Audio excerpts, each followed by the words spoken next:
한국의 KF-21 보람의 전투기는 세계 방산 시장에서 게임 체인저로 주목받는다.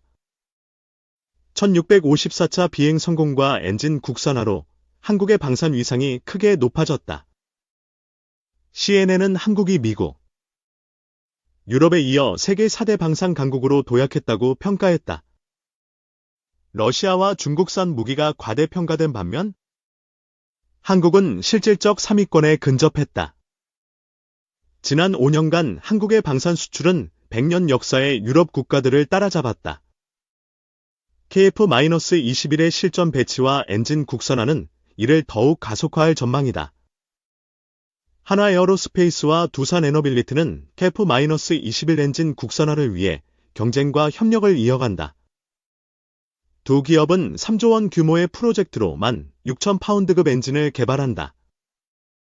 국방과학연구소는 두 회사의 설계 검증을 완료하고 기본 설계 단계에 돌입했다. 엔진 국산화 성공 시 한국은 세계 7번째 전투기 엔진 보유국이 된다.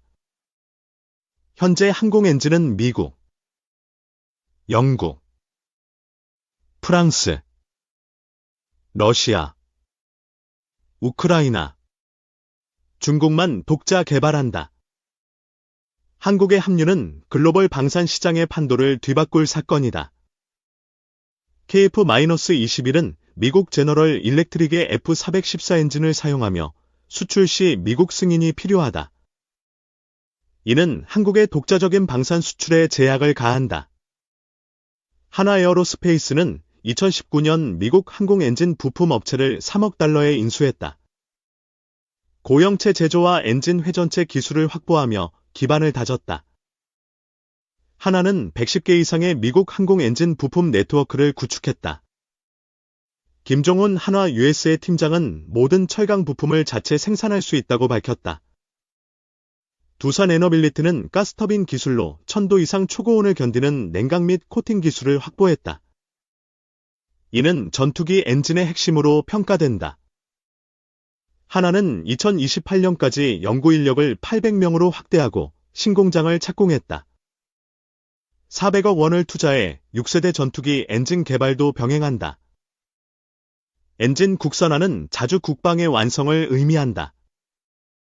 이는 미국의 수출 통제에서 벗어나 독립적인 방산 시장 진출을 가능케 한다. KF-21은 2015년 체계 개발을 시작해 9년 만에 시험 비행에 성공했다. 공중고비와 공대공 미사일 발사 시험을 완료하며 성능을 입증했다. 2025년 말부터 공군 전력화가 시작되지만 엔진 국산화 없이는 수출 제약이 따른다. 정부는 이를 해결하기 위해 전폭적 지원을 약속했다. 한화와 두산은 F414보다 우수한 22,000파운드급 램제트 엔진을 목표한다. 이는 초음속 슈퍼크루징 비행을 가능케 하는 기술이다. 롤스로이스는 한국과 협력해 엔진 제어 시스템과 애프터버너 기술을 제공한다. 이는 미국의 기술 공유 거부와 대조적인 태도다. 한국은 100회 이상의 엔진 시험을 성공적으로 수행했다. 2025년부터 무인 전투기 플랫폼으로 국산 엔진 테스트를 시작할 계획이다. 엔진의 한계 온도는 2100도에 달하며 내구성과 전투 지속 능력을 향상시킨다. 전문가들은 2030년 완전 국산화를 낙관한다. 현재 KF-21의 엔진 국산화율은 43%에 달한다. 국방과학연구소는 이를 100%로 끌어올리기 위해 전방위적 노력을 기울인다. 한국은 터보팬 엔진의 핵심 부품을 자체 생산하며 글로벌 엔진 기업과 협력 계약을 맺었다. 이는 하청이 아닌 동등한 파트너로의 도약이다. KF-21의 무장체계도 국산화가 진행 중이다. 초음속 공대지 및 공대공 미사일 개발이 수출 경쟁력을 높일 핵심 요소다. 리넥스 1과 하나는 천령 미사일 기술을 활용해 사거리 500km 공대지 미사일을 개발한다. 이는 파-50과 KF-21에 통합된다.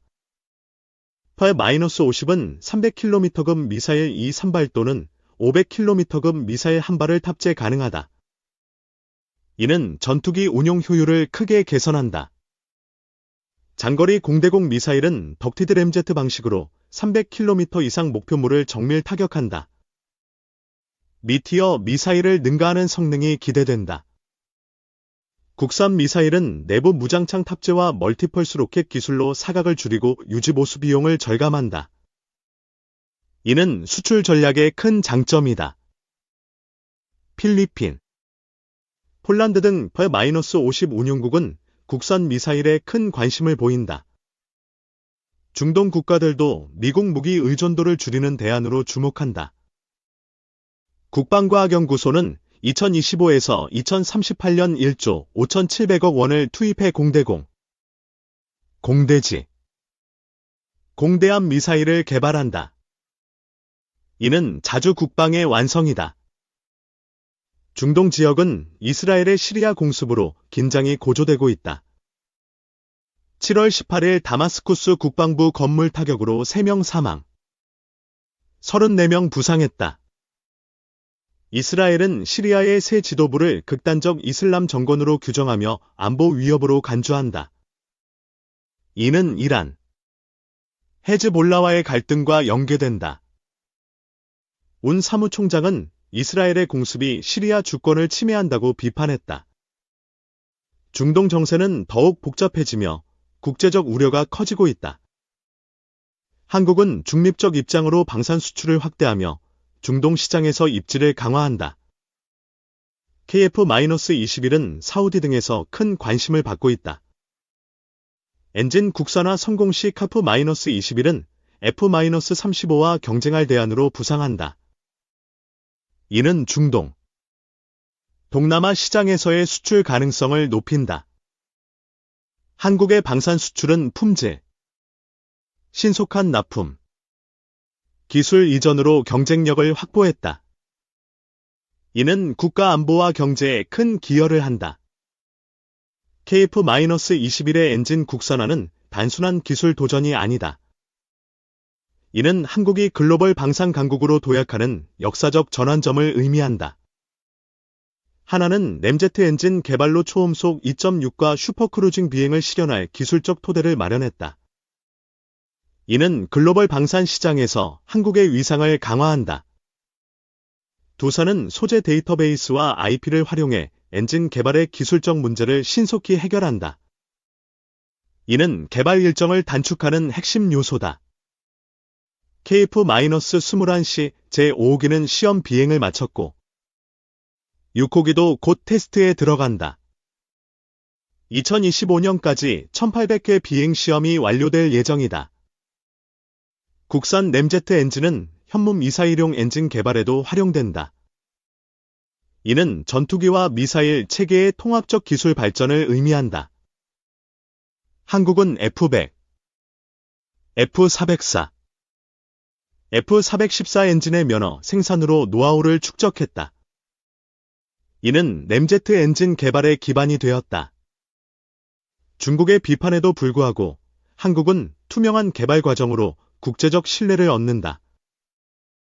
이는 중국의 불투명한 개발과 대조적이다.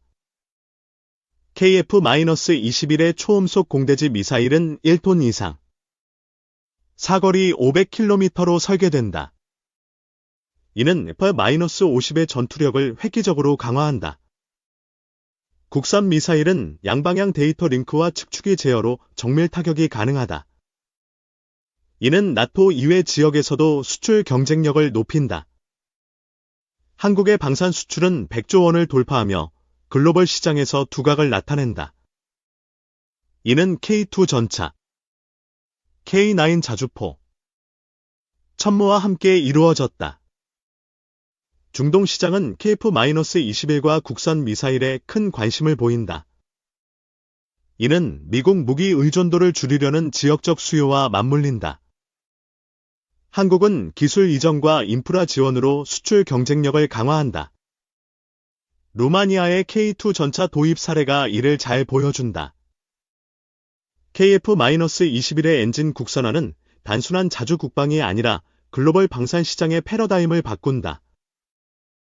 이는 한국의 기술적 자신감을 상징한다. 2030년 국산 엔진 장착 KF-21이 실전 배치되면 한국은 미국, 유럽과 어깨를 나란히 하는 방산 강국이 된다. 이는 역사적 도약이다. 한국의 방산 산업은 기술, 품질, 신속한 납품으로 글로벌 시장을 선도한다. KF-21은 그 중심에서 새로운 미래를 연다.